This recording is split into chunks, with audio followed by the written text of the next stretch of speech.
On guys, today is November 11th. Back here with another pretty concise workshop today. We're going to be talking about using Google Forms to collect information, to use for any type of music release that you're doing, any type of polls that you're doing, maybe on social media or something like that. Just ways to utilize it as a music maker. And it's something I've been utilizing for, I think, about a year and a half now, mostly since I've been doing more releases with proven knowledge, mostly the lo-fi releases we've been doing this year. A lot of the ways that we collect music is through Google Forms, so we'll set it up so people can send in, any type of Drive link or maybe a Dropbox or a SoundCloud link. They're able to do that, and they can also fill out all of their information, whether they have, a PRO or just their first and last name as a songwriter, things like that, just to kind of give more information for us kind of in the pre-stages to know, how we can register these songs if they end up making the cut for these projects. And it's actually something that I kind of took notes on from other labels that they were doing, because when I would submit for compilations and things like that, a lot of people would just set up a Google form and then they would, put it in their bio or whatever, and they'd say, go to the form, fill it out, send us a Drive link of the song, and then we'll review it from there. And a lot of the playlists that I submit to as well for Spotify, they use Google Forms. I always try to look out for the Google Forms because those are the easiest ones to do. There's other ways that people have set up sometimes to send in your music for consideration, but I think the Forms is a nice, concise, and easy way to do it, and it's easy to set up from a user standpoint, and it allows you to simplify it for the person that is sending you their information, whatever it might be. So today, the article I'm going to be covering, like I said, it's not going to be that long. This one is by Midnight Music, and it's called 5 Ways to Use Google Forms in the Music Classroom. Now, this article was designed for music teachers. I'm going to kind of be covering the points in this article and not necessarily giving you how to apply it as a music teacher, but more so how to apply it as, let's say, just an independent artist or producer or whatever you're trying to use the forms to do, because I think all the points in here can kind of be applied to anyone. I don't think you have to be a teacher to do it, but I see why teachers would use this the most, because it is an organization tool and it's something that allows you to collect that information very easily. So if you have students, if you are a music teacher, that's cool. You can definitely check this out and get a lot of information from it, but it could apply to anyone is what I'm trying to say. But yeah, I feel like if you have students and you're trying to get a lot of different responses, this is a great way to do it. And I can definitely say from a user standpoint, for all the submissions we've done, it definitely is pretty easy to review submissions. You can kind of just toggle through new submissions and see if you have anyone that sent anything during the day. So I usually try to check Google Forms once a day. If I forget about it, I usually check it every other day, just to make sure that people are responding to it or that the links are working and things like that. But it's overall very easy to use. That's why I really want to cover it today. So to start off, we have number 1, to collect registration information. Registration processes can be tricky, whether you're collecting signups for a band or names of students who will attend the field trip. Again, this is speaking in teacher terms, so I might not cover all these points, but it kind of gives the general outlook of what all these features do.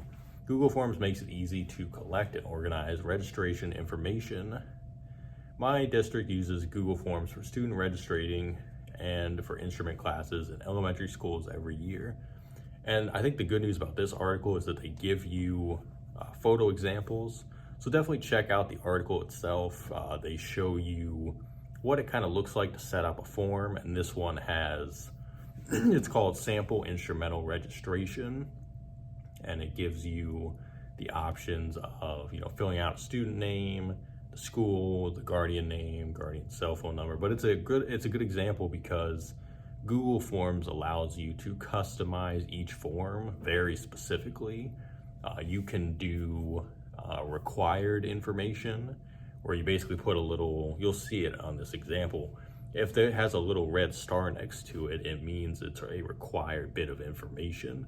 So if you want to know, or if you need to know a person's name, you would toggle to the section, like you would type in name as the question, and then you would say this is required. So if you mark this is required, it'll show the little red star, and it won't allow the person to submit the form until they fill out that bit of information, which I think is super, super helpful. And it allows you to do that for every single one if you want to. I kind of pick and choose. I know like name is definitely one you would always want. Email usually is a required one. And then like if you want people to send you music, that's probably a required one too. So just really think about what in the form you need to have as a requirement. And you can always get away with just marking every single one. If every bit of information is that important to you, mark it as all of them. But you don't have to mark every single one, but you definitely need to mark the ones that you need from a information standpoint. So keep that in mind. But it allows you to do that. It allows you to set up multiple choice, which is nice. So you can do options for the multiple choice. And then it allows you to add in short paragraph or long paragraph responses for the person that's going to be filling out the form. So if it's a question that needs a little bit more information, maybe put it as a paragraph instead of a sentence response or something like that, or a longer body of work response. So it definitely allows you to customize it based on your very specific needs and for whatever you are trying to collect from these people. So definitely keep that in mind. It's very easy to do, and like I said, looking at this, you'll be able to see visual examples of that, which is nice. It says what's great about using Google Forms for registration is that we can set conditions on what options are available by using sections within Google Forms. In this case, we ask students' grade level on the first page, depending on which answer they give. The person filling out the form is taken to a different set of questions. In this case, we list only the instruments available to be taken at that grade level of the page. Here's the fourth grade page that shows the example of the page. And that's another thing, you can kind of set it up to trigger other responses based on, what they would say on the first or second question. Then it allows you to set it up so it takes people on a different journey. It's almost like how you would set up an email list where, if one person is taking one specific route, they're not going to see the route that everybody else is going to take. You might set it up to kind of branch off to different customer journeys. So that's kind of the same thing as this, but it's a little bit more simplified, which is interesting. The second point, I'm gonna skip ahead a little bit because there's a lot of dialogue in here, not really relevant stuff, but you can read it if you want. Number 2 is to check in on student wellness. So I would kind of correlate this to your fan base, right? Like if it's, let's say you're a band and part of your connection to fans, maybe you want to get a little more personal. Maybe you set up a Google form, almost like a questionnaire, and this will be a great way to field the questionnaire even outside of an email list. You could send the form itself in an email, but just be very clear of like, hey, this is a questionnaire. We want to kind of check in with you guys, see what you want to hear from us coming up, see what kind of merch or what kind of shows you want to see us do. You could set up a Google form, send it to your fans, and then collect their responses. And like I said, because you can get very specific on how you set up the Google form, you can make one that is very much tailored to your fan base and what you want to ask and the information you want to receive. So do that, and then if you have a pretty good email list with, let's say 100 or 200 fans, you're going to get a lot of responses. And then because you sent them the same form, you'll be able to see all their responses within the same form, which is nice. So you can kind of just toggle through, read everything, and then take your notes and go from there. So that to me would be an example outside of what they're talking about in here, which is more about students. And number 3 is as an assessment. Google Forms are well suited to assessment, whether it's a quick exit ticket or unit test. You can even make an automatically graded assessment using Google Forms quizzes. And it talks about, doing that from a teacher standpoint. I'm trying to think how this one would correlate. I mean, it's basically what I just said, where you can, once you have all that information gathered, you can then take that information and study it, or just get a overall conclusion on what you were trying to find in the first place, which is kind of the end goal.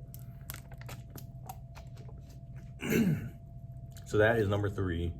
Number 4, it says for an escape room, but this example could be anything. Like I said, you're setting up each form to do something different. But I think I would correlate this one to maybe setting up an event. Like maybe it is a show that you're trying to put on, and you're trying to get people in your local community to show up. Maybe you're going to set up a Google form that is specifically like an RSVP, let's say, like that, where you send this form out to certain people that you want to have come to the show, and then they would fill it out with a yes or no. Are they going to attend? Are they not? Maybe put some more information in there. Whatever you need to know from them. I mean, it's pretty simple. Ones like that, I feel like don't even have to be that extensive. It could just be a yes or no on the form, and that's it. And then maybe collect an email or their name. That's all you're gonna need, so that's pretty cool. Number 5 is to let students vote from anywhere, and this is where that multiple choice thing comes into play. You could set up these polls to do, multiple choice and have people take surveys and things like that. There's also a pie chart feature that allows you to see the results of, everybody voting, things like that. A good example, I think, would be maybe A/B testing on like your next single. Maybe you want to have people hear snippets of 2 different songs, and then you'll send them this questionnaire and say, which one did you like better? Then from there, after you have all the votes, you'll be able to see via that pie chart. I think they do the other types of graphs too, like the bar graphs. I think you can kind of set it up where, it depends on if you're a visual learner, if you really care about that. I never really care that much. I've also never done a pie chart in Google Forms, but I think having the option is pretty cool. But, if you want to set up some type of questionnaire like that and kind of get a good view of, like, if you're putting out 2 songs, which one are they going to like better? That's a great way to do it. So, and then we are down to the conclusion, which says, as you can see, there's many ways to use Google Forms in your classroom, which again, it could be used in anything. Hopefully you guys can use this as a music tool. This tool can also be powered by integrating with other Google tools, such as Docs, Drive, and Classroom. You can even use Gmail to send out the link to a form. And a total side note, if the person you're sending it to has Google or Gmail, they can save their work and their progress within their own system as well. So I think that that's pretty helpful, but that's only people that have Gmail, I think. I don't think you can do it with any other email account. Not really sure, but that is a nice little feature to have there too, so they can save their responses and they can come back and, if they need to change anything, they could. They might have to let you know. It kind of depends on how you have the form set up, but if they mess up a response or they decide to change their mind on something, they could go back to those responses and edit it and change it. But yeah, that's pretty much it. I mean, they go on to just say, it's a very cool thing to kind of integrate in the classroom. So if you are a music teacher, I would check this one out, but this one can be applied to anything you're doing. It's just kind of like thinking of it a little bit differently than from a teacher's perspective. The other article that I will leave you guys in the description of the video is from Geeks for Geeks, and it's called How to Add Audio to Google Forms. And that one is more about adding actual music to the forms and how to integrate audio features into it, which I think can be helpful when you're dealing with music. I've never done it myself yet, but it is an option as well. That's pretty much it. I mean, there's not really a whole lot to cover. It's not super complicated, but it's a tool that, like I said, when I saw other people using it and I found out I could use it myself, I just started integrating it into what I was doing. And I'll probably still keep using it for a while and try to figure out different ways to use it, and maybe more thoughtful ways and unique ways to use it, and just figure out what I'm going to be doing with that moving forward. But it is helpful, and the best part is it is totally free as well. Like I said, if you have Gmail, you can already go in and set it up and create forms, how many ever forms you want to do. It's just like Docs or anything else. So yeah, definitely check it out. It's not one of those more popular Google features, but I think it's one that can be used for good in whatever you're trying to do. So that is pretty much all I have for you guys today. Check out those links in the description below. Next week, we're going to be talking about not taking yourself too seriously, which is something that I think we all kind of fall victim to at one point or another in our creative life. I think we try to do too much or not put, it kind of keeps us from putting things out. It almost leads to that perfectionist mindset. So we're going to be talking about that a little bit, my own journey with that, and maybe find some cool articles that touch on the psychology behind that and what it would mean to kind of try to get through that. So that will definitely be a really good one.